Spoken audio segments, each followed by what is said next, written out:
Thank Cloud. you.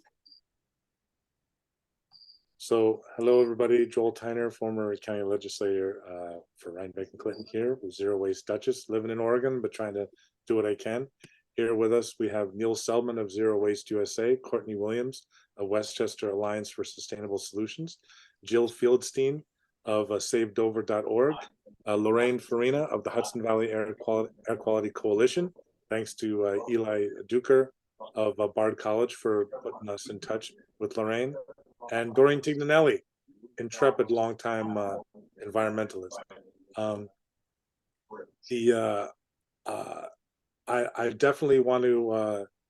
I just put just some ideas for us to talk about on the right in the chat, but we weren't recording for the first few minutes, and Mike Ewall just sent a message to me. He will be joining us, but at the risk of regurgitating everything that was just said, Courtney, would you mind? And then I'd like to have Neil go second, and then Lorraine or Mom or Jill or Doreen.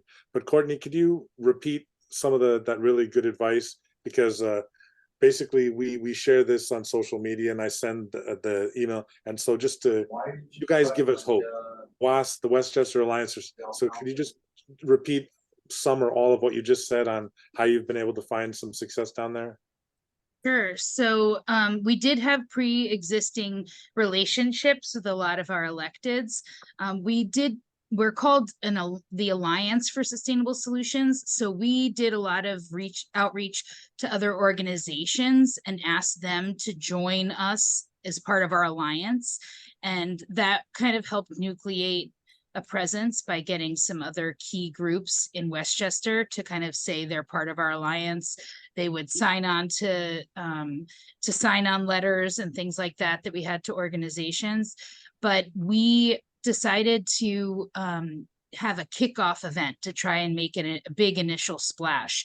And what we did was we screened the film, The Sacrifice Zone, which is about an incinerator fight in Newark, New Jersey.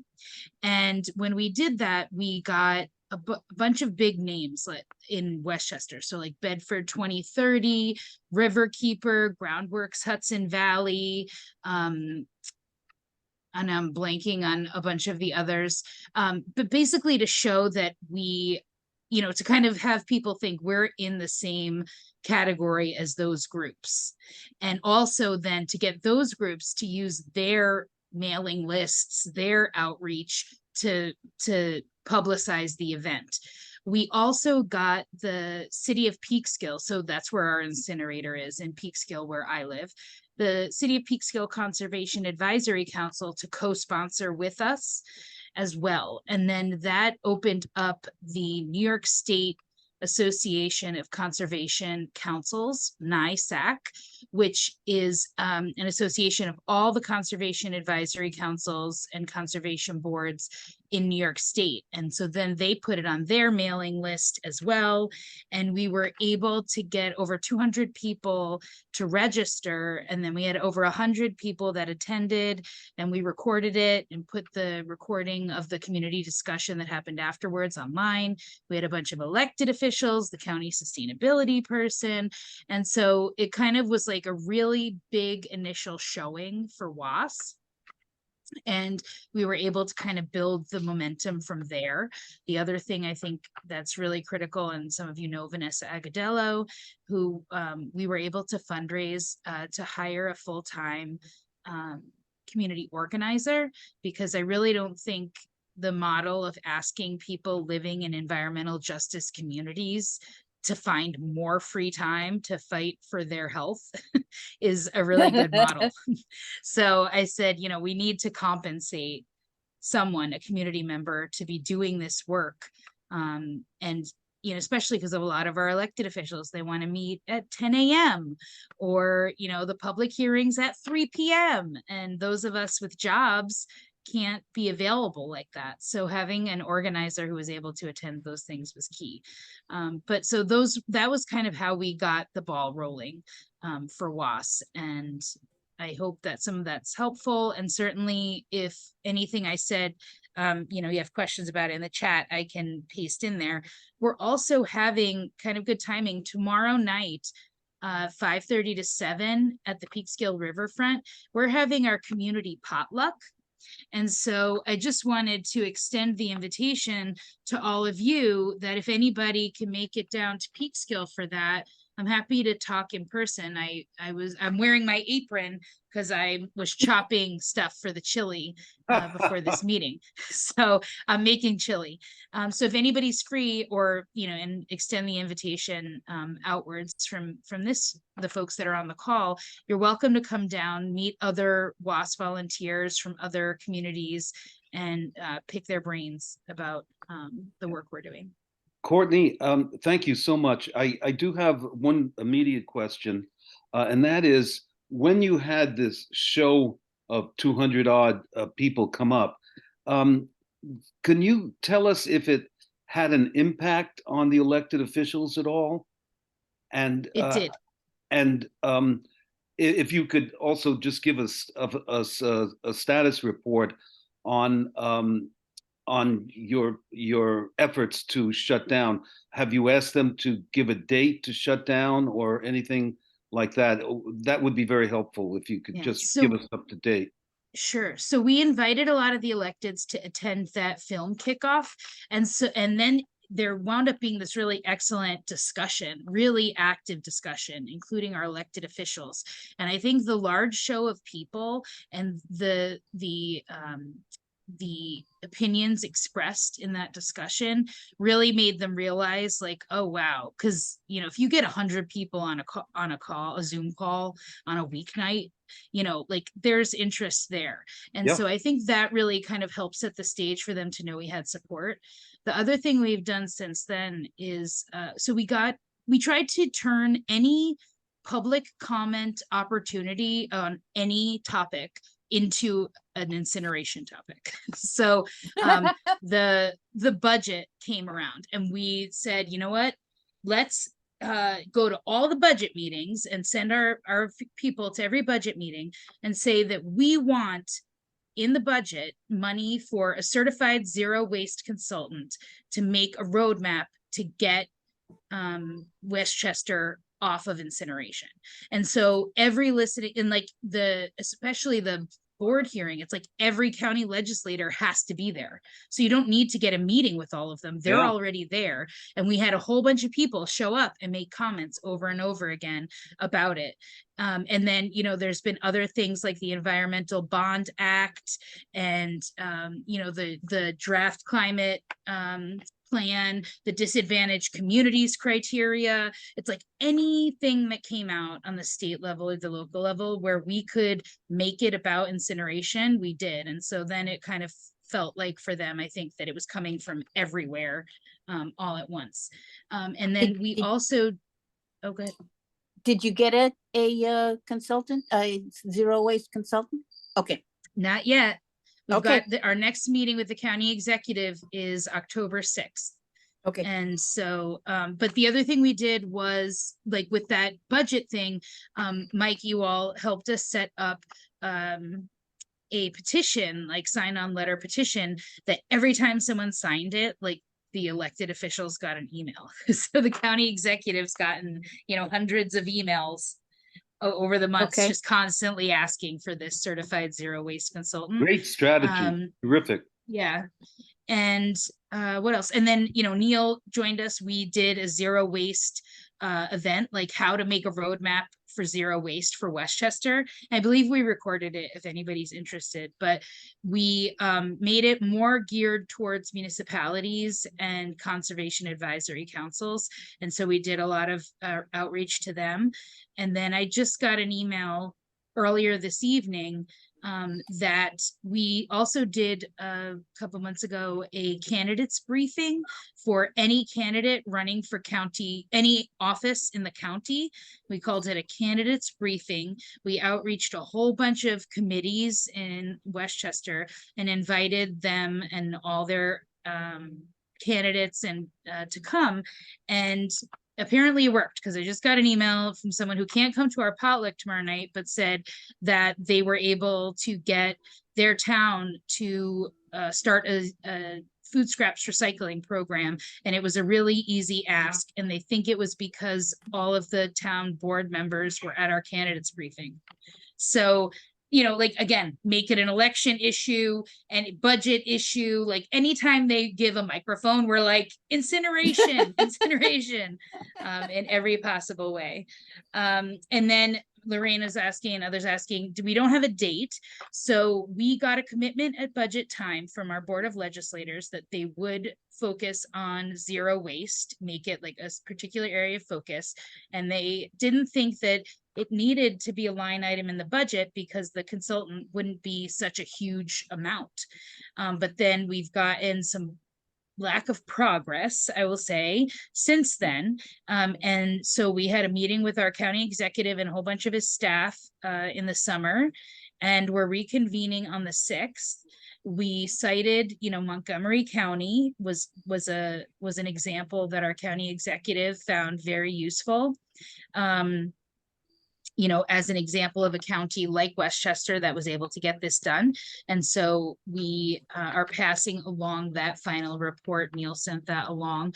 We're going to pass that along to him and kind of continue our press to get that zero waste consultant. And we also have like a funder who has expressed some interest in possibly paying for it or helping to defray the costs for the county so that they can't say the expense is an excuse.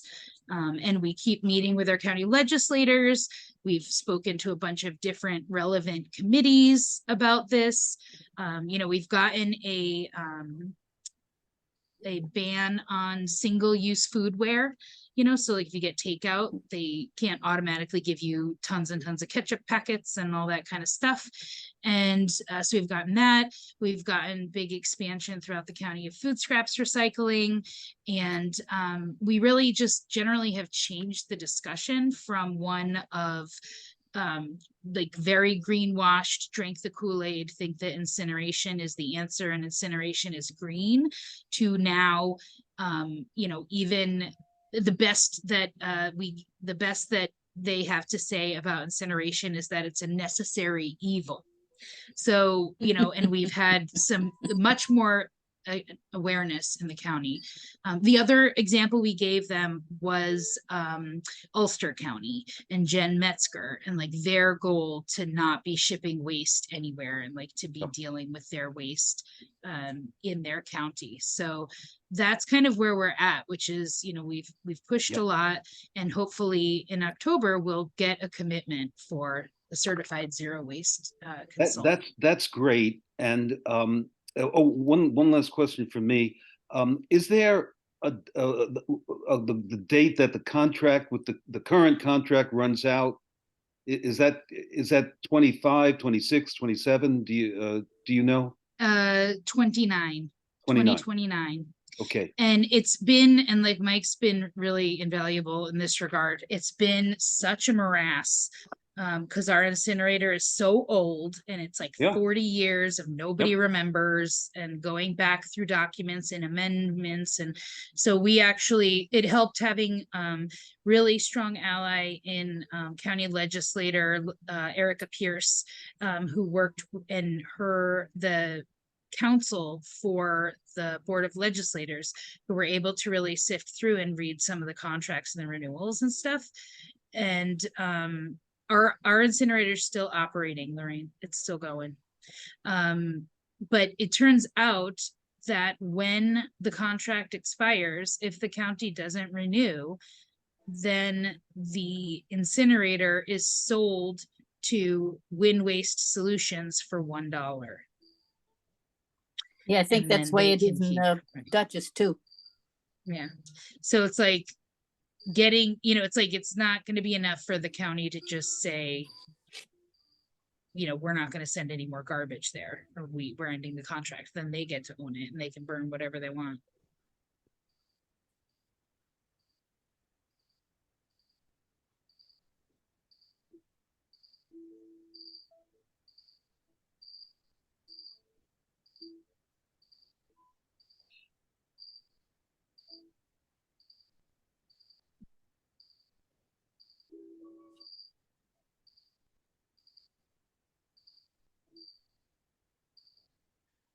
So you have candidates,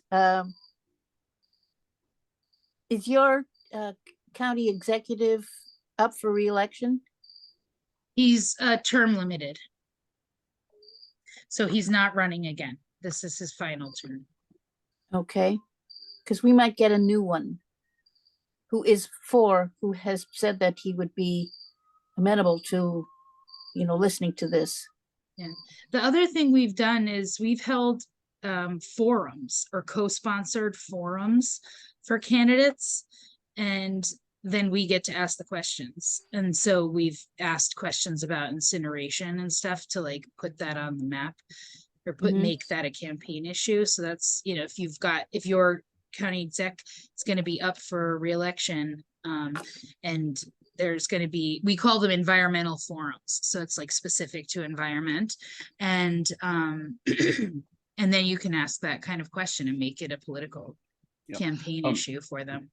Let me point out, someone, I think it was Lorraine, asked about the Montgomery County, Maryland report. I just put it in the chat, the URL for it. So I think you put a Zoom link in the chat. Do you want to try that again? I'll try again. I'm so sorry. I'll do it again. Give me a minute. But let my last comment, and then I'll keep quiet. Courtney, we'd be very happy to talk to your folks, your supporters, about a possible cost of a zero waste study for the county. So we'll be happy to share our information on that. Thank you. I was about to ask that. I'm guessing that the cost of a zero waste study, Westchester is about 900,000 people. Dutchess County is about 300,000 people. Is there any way you could ballpark a cost for a Dutchess County study? Yeah, I would say it. We have done. We did the Baltimore zero waste report. Baltimore has about 650,000. We did that for $30,000, and I would say if you put out an RFP, you'll probably get bids at between 50 and 75. That's I know that's a very wide margin, but that's what we think will be charged if you put it out for an RFP. I can't negotiate for Zero Waste USA. I certainly can't negotiate for Mike, but we would be very happy to talk about what would be called a sole source contract, which means that and the county could not do this, but the citizens group could. In Baltimore, Minneapolis, the community raised the money. As a matter of fact, I just remembered we got paid $22,000 to do the zero waste the transition report in Minneapolis, which Mike also worked on. So we're grassroots people. We're ready to work at discount for an organization like yours and your network. On the other hand, strategically, you may want the county to pay for it for political reasons. So it's a discussion to have. We're very happy to have it with you. Did you ever try to get federal funds? Because I understand there might be some available. Has anybody ever gotten anything appealed to? No, so from what we've heard, there's a lot of money at the state level for solid waste. And so there's a Sustainable Westchester, which is like a sort of like nonprofit municipal alliance kind of organization in Westchester County. And they're constantly telling us that there's lots of money on the state level for solid waste stuff that just gets left on the table. We've never tried to get any of it. Okay. And then there's supposed to be this like Justice 40 of the Inflation Reduction Act from the feds that's supposed to be made available to environmental justice communities and stuff, but we've never seen any of it. We just use it like, when they're like, how are we going to pay for this? We're like, oh, there's so much money. The feds have a lot of money. there's some state money, it gets left on the table. It's like not, because some of it, I guess I'm always wary of falling into the trap of coming up with the solution. And it's like, no, I'm the one whose community is choking on this stuff. It's not my job to solve this problem. Like, Right. ask Martha Stewart over in Bedford, or the Clintons in Chappaqua. Like, let them find the freaking Te- solution. Tell Like, we're her supposed there's to do it. mercury floating all over her gardens. Yeah. Yeah. So like I Um, try to avoid being painted into the corner of coming up with the answer. I'm like, Okay. I'm raising the alarm. I'm not the firefighter, you know? Okay. I just put the URL for the Montgomery County report. I just sent it to Joel. If Joel could please send it to Lorraine, Jill and Doreen, and of course Judy. Mike has it. Mike was one of the principal authors. And Courtney, I did send it to you a couple of days ago, I believe. Yeah. Is I that just- the updated timeline, Neil? It's the latest. No, this was the report we handed in. We have, it's not updated with your new timeline, Okay. just to let you know. I just got the public shareable link on the one from Delaware County, which is not officially fully complete, but it's out and linked to from the government's website. So I feel like I can share it now. Ruth just told me I could, so I'll drop a link into that in a moment.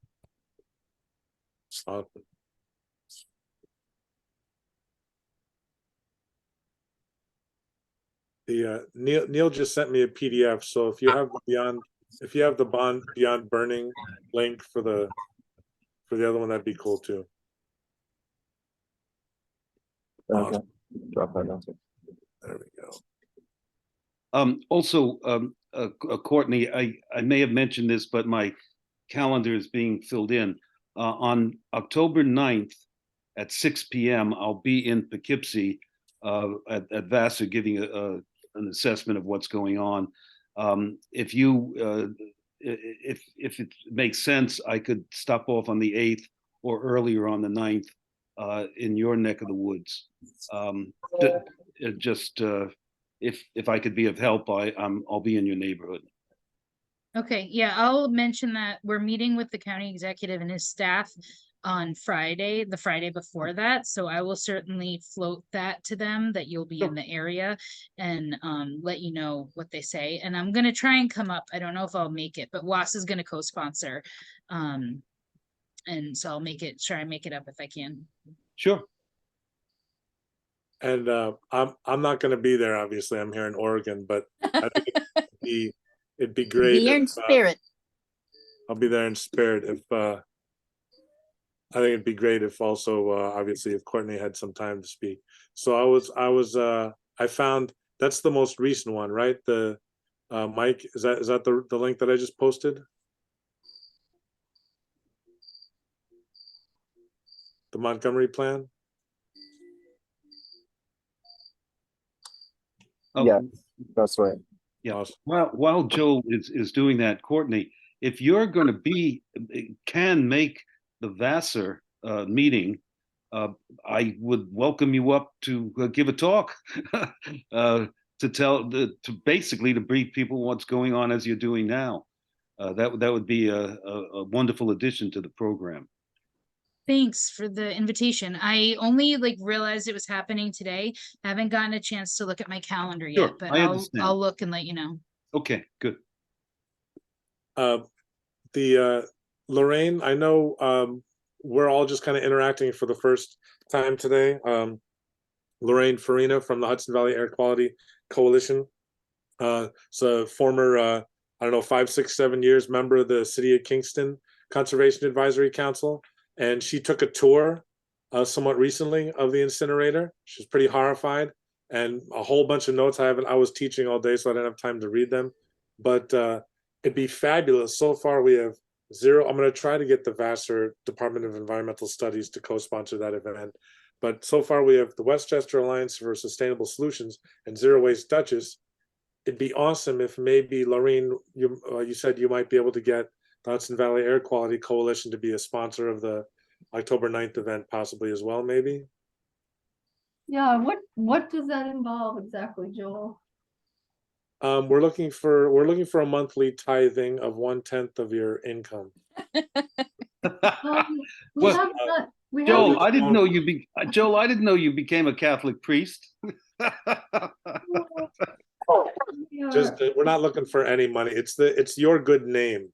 I think, unfortunately, a lot of people in Dutchess County probably don't know it exists, but I love that name, the Hudson Valley. See, the Yeah. Hudson Valley Air Quality Coalition wants to hear what Neil Seldman has to say about zero waste. Maybe Yeah. anybody who breathes the air should be curious. So, Yeah. I'm expecting that it will not be a hard sell, but I can't speak for everybody, obviously, so I'll certainly get back to you as soon as I know. It's certainly a worthy, very worthy cause. I'm happy to see all that you have been doing, and I'll just correct you, Joel, the tour I took was in 2018, and that's when I reported my concerns, which were based on research that I had done about outdoor air quality anyhow, in general, but just horrifying that the general standard operating procedures to allow these not-for-profit, sorry, I'm pretty tired, sorry, folks, profit-making enterprises to do their own monitoring, the fox and, guarding the hen house, and that the DEC just accepts whatever they turn over. And I was the only the only one on the tour who batted an eye at that. That was shocking enough to me that no one paid attention to that. But then, it was clear from the presentation done by the then, I don't know who is currently running the Dutchess County RRA, but the person at that time was, very frank about the fact that there were high nitrogen oxide emissions, which is very common, you all know, for burn plants, high carbon dioxide emissions, but I'll say that one of the things I noticed, and I really did not have a lot of time to look at all of your literature today, but I did see something about particulate matter, and I'll say that what I know from being a researcher on outdoor air quality and wood smoke pollution in particular, that particulate matter 2.5 is considered without a doubt to be the most damaging pollutant to human health. So this is enough to dam a facility like this one. But the nitrogen oxides as well, the mercury, because there's very little control over what goes into the waste stream. They also were very frank about that. All this stuff gets burned no matter what's in there. They try to limit construction and demolition debris, but that gets in there. Plastics get in there, all that stuff gets burned.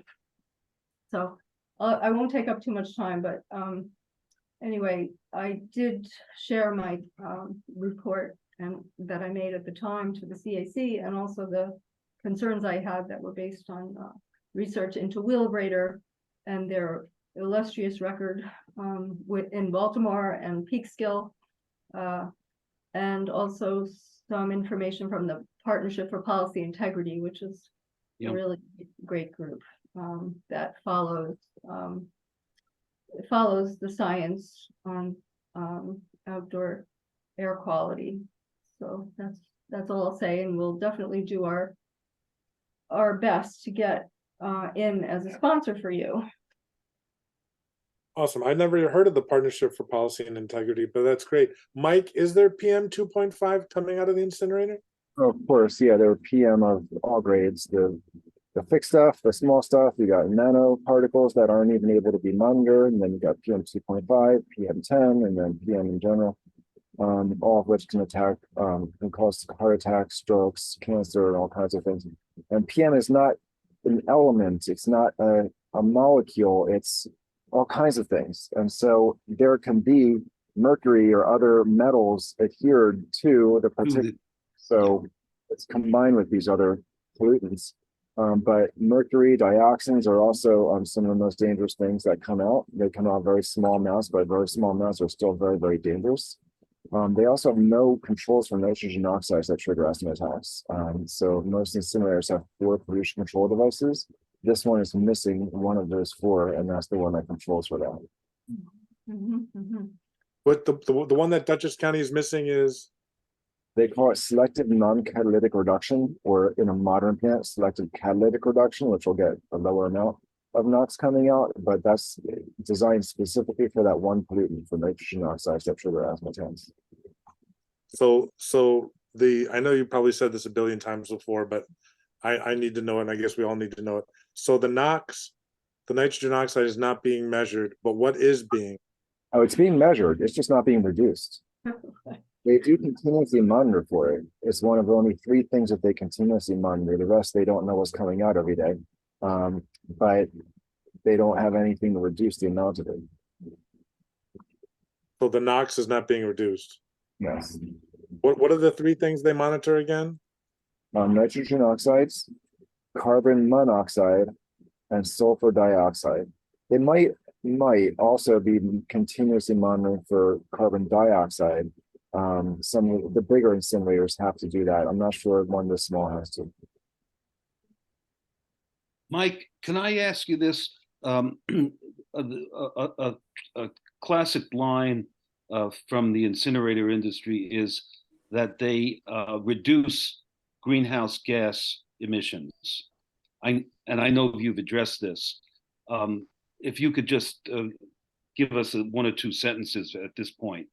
Oh gosh, hard to boil that down. It's a big complex argument, but they are worse than landfills for climate, even though landfills release methane, much of which is captured and turned back to CO2 when they burn it. But when you put organic material in a landfill, it breaks down, and that's where you get the methane and carbon dioxide. But most other things you put in the landfill, the plastics, they sit there for a long time, basically forever. That's a good thing. A lot of times people spin that as, oh, it's going to be there forever. Good, that's where you want it, a place where it stays. Exactly. Doesn't go anywhere. That's better than immediately injecting it into the atmosphere in the form of carbon dioxide and other pollutants. That's what incinerators do. So there's a reason why you get more greenhouse gases from an incinerator than a landfill, is because all the carbon goes straight up the smoke stack right away. None of it's being sequestered like in a landfill. But they play a lot of tricks. They have a lot of accounting tricks where they take up to 2/3 of the emissions of carbon dioxide at an incinerator and just zero it out and say that's biogenic. Therefore, Yep. It can count. It grew from a tree at some point. Well, so did the same carbon if you put it in landfill, but somehow if you send it to an incinerator, we get to subtract that. And it's just, they're playing games. But the fact that trees are regrowing is not changed by where the waste trucks are going. So it doesn't matter if you send it to a landfill versus incinerator. Trees are regrowing anyway. Plants are regrowing anyway. You can't get a discount for one and not the other if you're being honest about things. And then they play other games like subtracting emissions from fossil fuel plants that are displaced by the electricity, and a few other smaller tricks that lower their emissions, to the point where if they get really shady, like the incinerator industry's charge, they subtract landfills they're competing with too. So you can't compare things to each other by subtracting each other. That makes no sense. But they do that in order to make it look like their emissions are negative. And so they say, hey, we're a climate solution, which is ridiculous, because when you look at the actual numbers of what's going into the atmosphere, they are worse than landfilling for the climate, and they're worse than burning coal. If you were to compare them in the electricity sector, they're 65% worse than coal for the climate per unit of energy based on EPA data. So that's pretty irrefutable, but they definitely try to argue it, and oftentimes win those arguments unless someone really dives into the details. Yeah. Thank you, Mike, for that quick lesson. One final point, and then I'll have to get off soon, is that you probably are all aware, but I'll say it anyway, that the monitoring systems for both the DEC and the EPA are so sparsely cited in New York and elsewhere that even if DEC were responsible for monitoring this plant, the nearest one to that plant is Millbrook in the middle of the woods. So they're just taking the word of this for-profit agency that's running the Wheelabrator, and not doing any monitoring whatsoever. Well, they are doing monitoring, but let me make a distinction between in-stack or stack monitoring and ambient air quality monitoring, which is what you're talking about, Lorraine, when they monitor outdoors. Mm-hmm.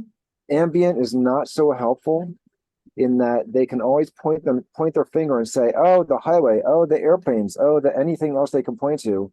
You can't really prove it was them unless maybe you have so many monitors in concentric circles around them. They're like, okay, can only point in that direction. But even then they'll say, hey, you can't really prove it. So that's why in-stack monitors are extremely important.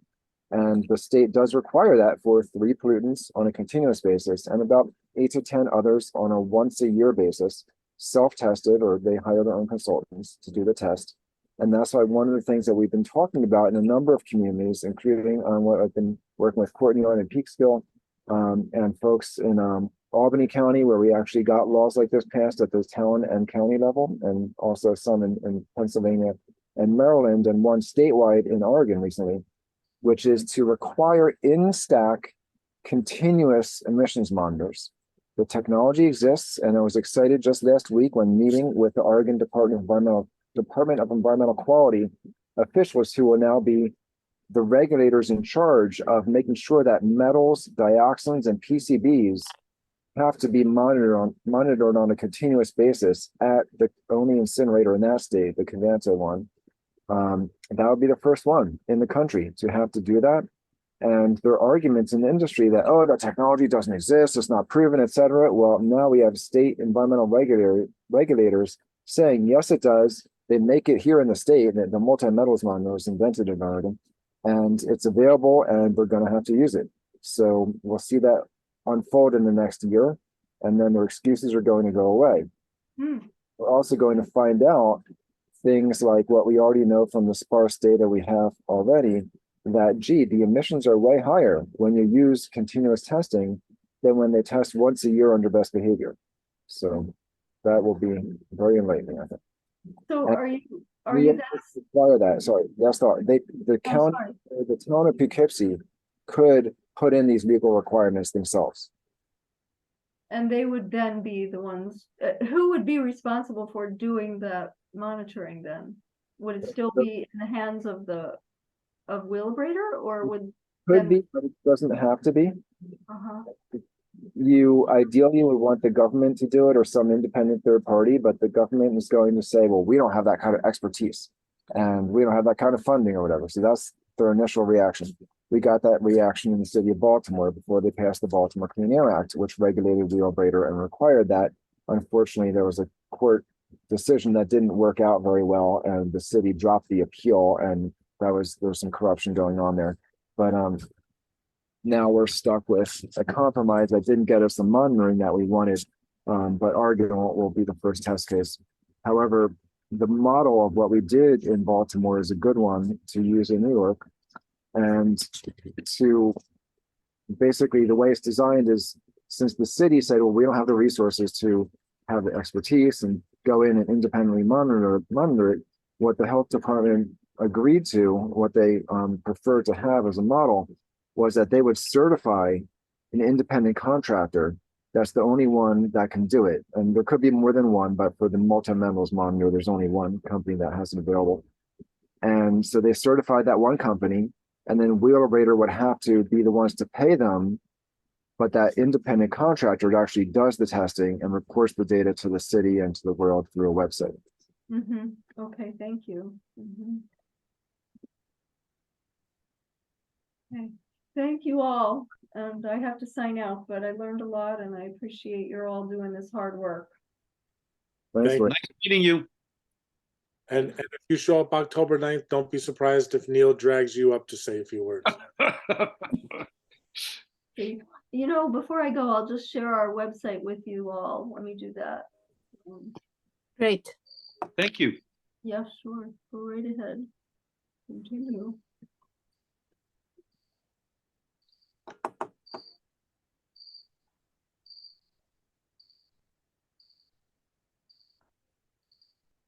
And Courtney just emailed me the slide decks. Thank you, Courtney.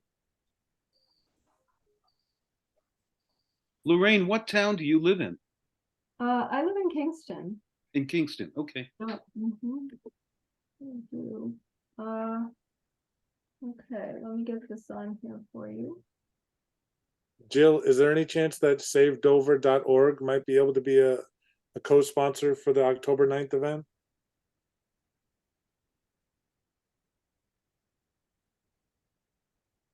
I know Doreen. Sorry, I'm in a really bad area, so I'm just being quiet here. I don't know. I have to ask the others. So let me get back to you on that. All right. I will be there, but as I don't know about sponsoring, so let me get back to you. Gotcha. I know Doreen's going to get the town of Poughkeepsie CAC on board. Sorry? Town of Poughkeepsie? No. Let's see. I'm trying to get this into the chat here, but I'm not having much success. Okay, let's see. Is there anybody that could help my mom set up a zerowastedutchess.org or zerowastedutchess.net website? I could try through Weebly, but I'm sure the 7 of you are way more proficient or may know somebody who could help my mom set up a Zero Waste Dutchess website. Joe, what I can offer is we have the ability to do unlimited WordPress installations on our server. So that means free hosting and a platform for it, and can also get the domain registered and pointed there. From that, we can set up any like email addresses that end in Zero Waste Dutchess or forwarding addresses or email lists hosted at that. The only thing that I can't promise is to have the capacity to help build a website. So if there's someone who knows how to do that, we can give them the keys and let them run with it, and maybe help us some content here or there, but we're limited in our capacity to do that right now. But once I get it up and running, we can do a lot of, you can help a lot. Okay, great. You know, you can always add stuff to it, and it's not terribly hard once you just know how to like add a page. Okay, very Awesome. good. Dor- I'll ask around. And Doreen, maybe Rob Renbeck. I'll ask him if he can do something. yeah, that was one of the questions that Lorraine had for me earlier today. She emailed me, hey, is there, besides the Facebook event link for Neil October 9th, is there some other web presence for the October 9th thing? So anyway. Well, we're pretty new. Who wants to own the domain? Because we can get things started, but first someone has to buy the domain, or we can. I don't know how we're doing that right now, but I have to talk to Tracy. She does all. I'll look into that, to buying a domain. Okay. I can get you on the phone with Tracy at some point, and she's already schooled in how to reserve that and what the cheaper places are to do it and whatnot. Okay. I'll drop her number in the chat too. Okay. Doreen, you've been kind of quiet. You're listening. Well, I will tell you that I did file a FOIL request with the DEC because I wanted to know if because there was a fire at the incinerator back in March, and so I wanted to know if they filed any of the fire and safety incident reports. They're supposed to do that each year with their annual report, and I wondered if they had filed one. And of course, DEC said that no such records existed. So, Doreen, you might try the fire chief, whatever the equivalent is of that. I know in Camden, New Jersey, we've been back and forth trying to get documents out of the fire chief there that has, I think, 60 some different fire incidents they responded to at the incinerator. And a lot of it's pretty lengthy, so we've been battling over what version and how long it is and how much they're going to charge. But you might look into it, see if they have that for any offsite fire responses I've had to happen. well, I do know it was a 2-alarm fire. But as far as I have seen some, not for this particular one, but I have seen some of those fire incident reports, and I'm really not sure how much information I would get out of that. So I was really hoping for something more detailed that they filed with the DEC, but they did not. I know because I've been more involved in the big fires that happened at the Cavanta incinerators in there are a whole mess of them, but there was one that was 2 weeks long in late 2016 in Montgomery County, Maryland. And then just a couple months later, there was another one that was 2 weeks long, very close to there in Northern Virginia at the Cavanta Fairfax plant. And that one shut the plant down for 11 months and $40 million of repairs. And in the testimonies and reports that came out of that, they don't know what caused it. They have a tendency to point at lithium-ion batteries and say it's probably that. And they've admitted on the record that these fires are increasing over time. The one earlier this year in February in Doral, Florida, in Miami-Dade County, burned for 3 weeks and had a huge plume of pollution spewing from that and shut the plant down for what was probably indefinitely. So the industry has more modern fire detection and suppression equipment that they tend not to use until after one of these big fires. So that's something you might ask questions about, whether the stuff they're using in places where they've had really bad fires now is going to be or already installed here.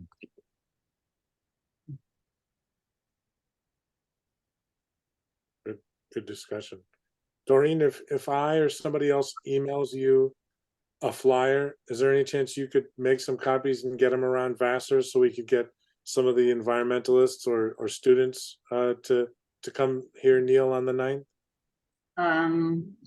You're really not supposed to put things up at Vassar unless they're authorized. And I would not be the person to be probably doing that, as you well know, Joel. The deer thing. Yes. So Okay. some of you, just quickly, Vassar College has a deer call that they conduct every year. And I was part of a group